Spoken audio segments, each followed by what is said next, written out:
Hey, how's it going, everybody? Welcome back to another Dilly-Daily.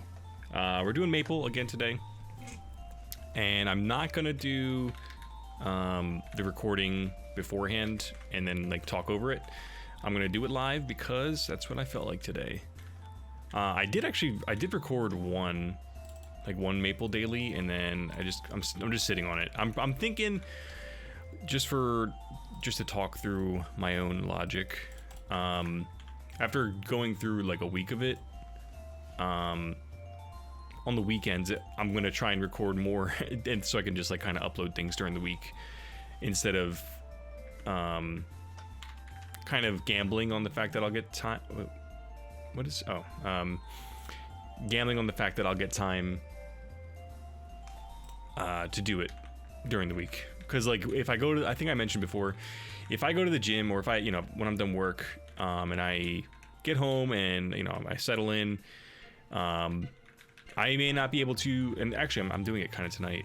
I'm not going to be able to do like multiple episodes if I haven't done one the day before.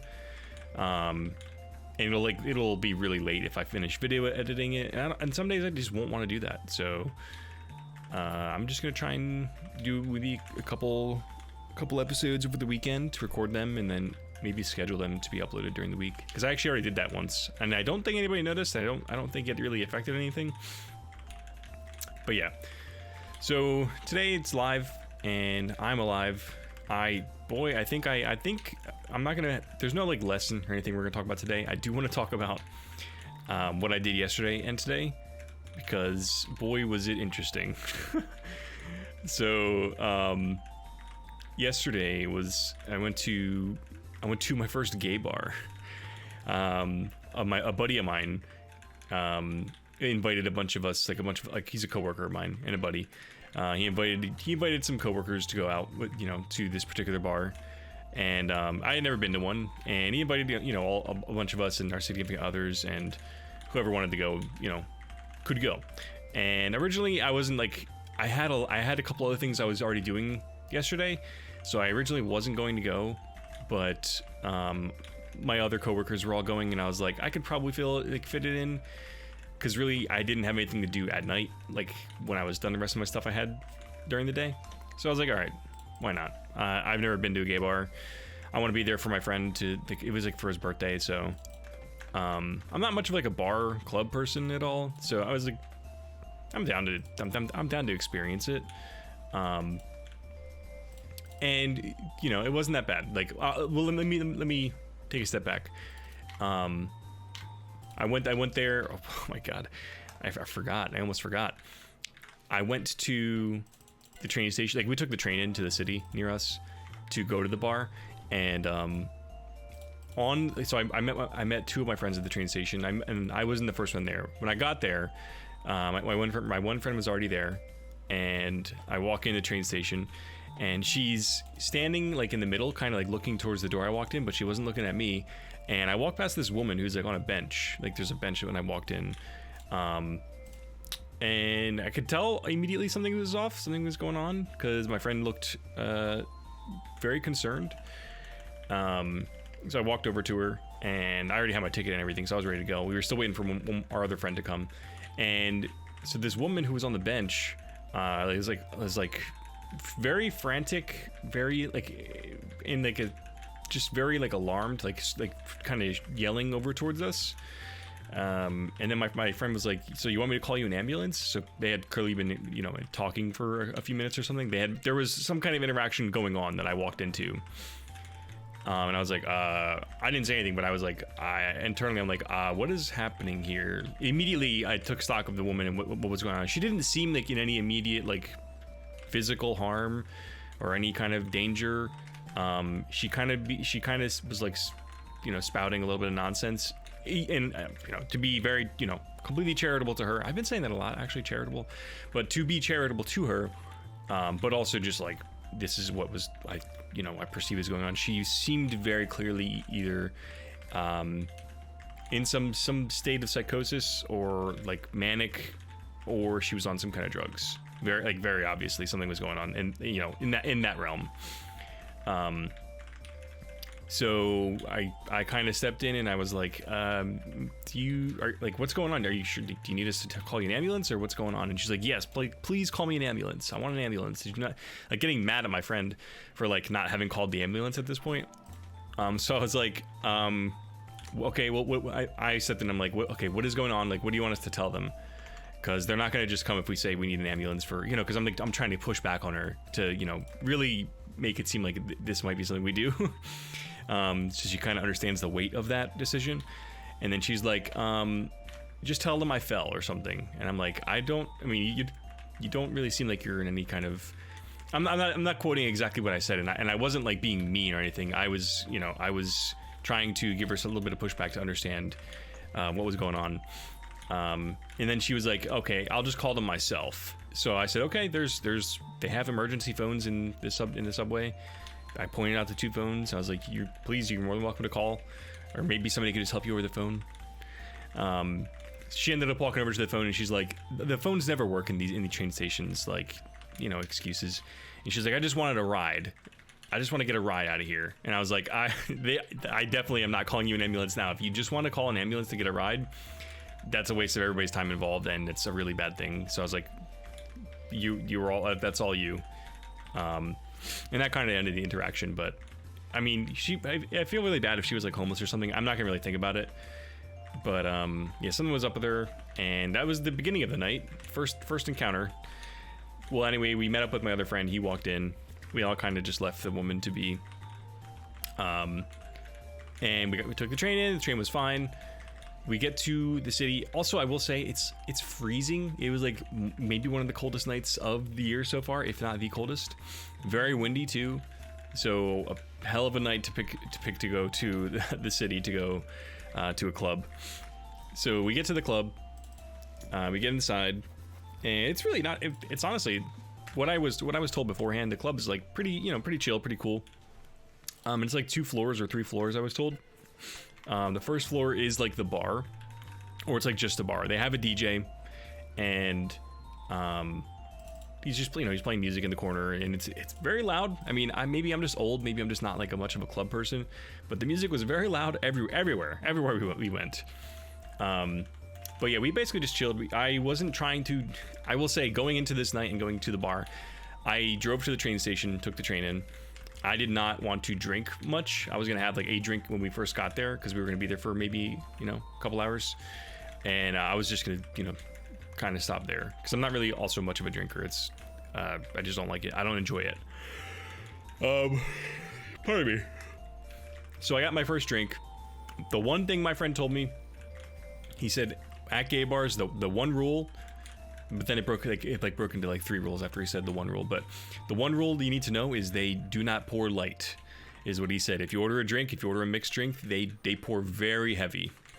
And if you don't know what that means, it means they, like, usually when you go to like a bar or whatever, they kind of scam you a little bit, where like they, you order like a mixed drink, you order like a Captain and Coke or something. They put mostly Coke and like a very little bit of alcohol at a lot of bars. But it was the opposite he implied it's the opposite at this bar, where it's like, it is mostly alcohol and a little bit of your soda or whatever you wanted to do. And I heard him. I understood what he said, but I didn't really like, in my mind. I guess I just like didn't really fully listen, because. So I drank that first drink. Yeah, and I was like, okay. I sat for a few minutes. I drank it. Not like I didn't like chug it or anything. I didn't drink it very quickly, but I didn't even feel anything afterwards. I was like, I don't know what Scott said. I don't know if that's true or not.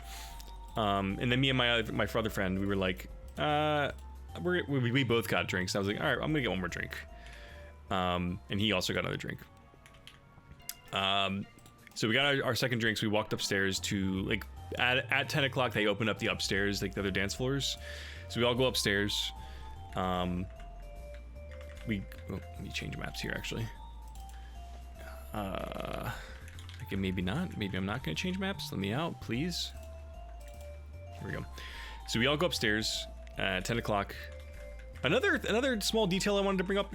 This bar had no coat room, no coat racks, nowhere to put our gigantic coats. Everybody's walking in with a coat. Nobody is walking into the city without a coat that night. It was so cold, and we all just had to either wear your jacket or like just throw it somewhere. So I was, I mean, it was like, come on, what's going on here? But yeah, we walked upstairs at 10 o'clock. Before we, like, the setup of this place was weird. So the first floor, it was broken up into like 2 rooms. The first room I mentioned was like the bar area. There was another room attached to it, like down a little hallway, that was kind of like a mini bar and then like a little dance room. But it was like, when I say mini bar, it was really tiny. Like this, like actually the size of this room I'm in right now. Really tiny, that they had a bar and like a little dance floor. So I don't know how many people they would expect to fit in there, but there was nobody in it when, like, there was like just the bartender in there. So I don't know if it had just opened up when we walked past it. So interesting, like, design for a location. We walk upstairs. Upstairs was actually pretty cool. They had the main dance floor, I think is what it was. It had like a bigger bar, a big dance floor with like this really, really elaborate light fixture on the wall. And basically, it was very foggy. The music was super loud. They were, you know, there was not many people on the dance floor, not many people dancing. A couple of my coworkers, like one of my coworkers in particular, was out there dancing by himself. God bless him. But I just felt so bad for him because he just looked kind of sad out there by himself. And I mean, I wasn't the only one who thought this. Not the one we went there, like, not the one whose birthday it was. It was another one who was just out there kind of just vibing. But the way he vibed, it just looked sad. Like, he just looked sad. I don't know any other way to describe it. And like sad, not like I pity him. It's like, well, maybe it is the pity, but like not sad like, oh, it's sad because he sucks at dancing. Sad like he just looked sad. Like he made me feel sad looking at him out there for some reason. But it started picking up after a little bit. More people started coming in. So we kind of all sat there for a little bit. I wasn't planning on drinking a whole lot, and I'm not much of a dancer, so I just kind of chilled to the side. My one coworker who I'm pretty close with is like really like trying to get me to come and dance, and I was like, I'm just gonna chill, man. You guys can dance. I'll just kind of sit here for a little bit because I also wasn't gonna stay super late. What the fuck's going on? Okay. So that was my idea. I just wanted to kind of sit there, and I did. And then my coworker eventually he brought it. He's like, I'm buying you a drink. I'm gonna buy you another drink because I want you to come out there and dance. And I was like, whatever, man. I mean, I guess I'm not gonna stop you because I still feel fine after the 2 I drank. But whatever. I'm not gonna stop you. He bought me a drink then. It loosened me up a little bit. I was starting to feel maybe not like a little bit tipsy enough that I was like, okay, because I'm pretty self-conscious about dancing and stuff. I don't really like dancing. So I was like, at that point, I'm like, okay, I'll come join you guys. We'll just, I guess I'll dance for a little bit. And it also happened to be that everybody decided they wanted to go to the other half of the second floor, to the other part of the dance floor, which was a smaller room. It was more of like a bricky room.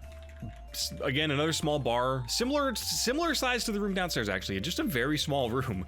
I don't understand why they were all so small. The music was just so loud. And pretty packed with people. That's where most of the people were, actually. If there was other rooms, I didn't see them. That's where we spent the rest of the night. And when we were in there, I was a little loosened up, and I finished my drink. My buddy was like, he was hanging out. We were all vibing. It was good. I was hanging with my coworkers, dancing with my coworkers. And then my one coworker, the bad influence coworker, the one who wanted like try to convince me to come dance at first, was like, I'm getting this all shots. And I was like, bro. In my mind, I'm just like, I didn't even want to drink that much tonight. I mean, I'm down for it. I can get an Uber or something from the train station. I'm literally like 5 minutes from the train station. It's not a big deal. But I was like, I really didn't want to drink that much tonight, but I'm having a good time, whatever. So we all got the shot. It was awful. It was a gigantic shot. That's another thing some places will not. They'll kind of scam you on. They'll give you like little baby shots, or they'll give you glasses that make the shots look way bigger. That happened to me and some friends when we went to a convention this year. It definitely happened.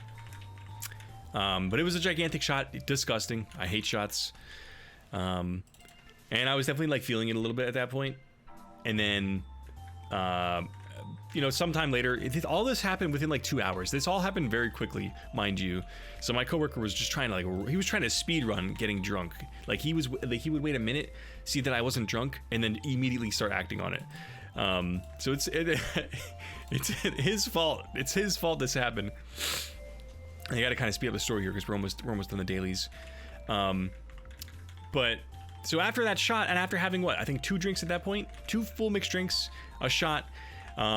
my coworker, wait, no, I think I bought. Oh no, okay, so sorry, I mixed it up a little bit. I bought myself a drink after that because I before the shot. When we got to this other dance floor, I was like, okay, I'll have one more drink because I'm feeling a little tipsy. I'm like almost where I would like to be, so I can be super comfortable. Let me buy myself one more drink. And then as I'm buying the drink, as I'm being given the drink, that's when my coworker's like, I'm buying us all shots. And I was like, bro,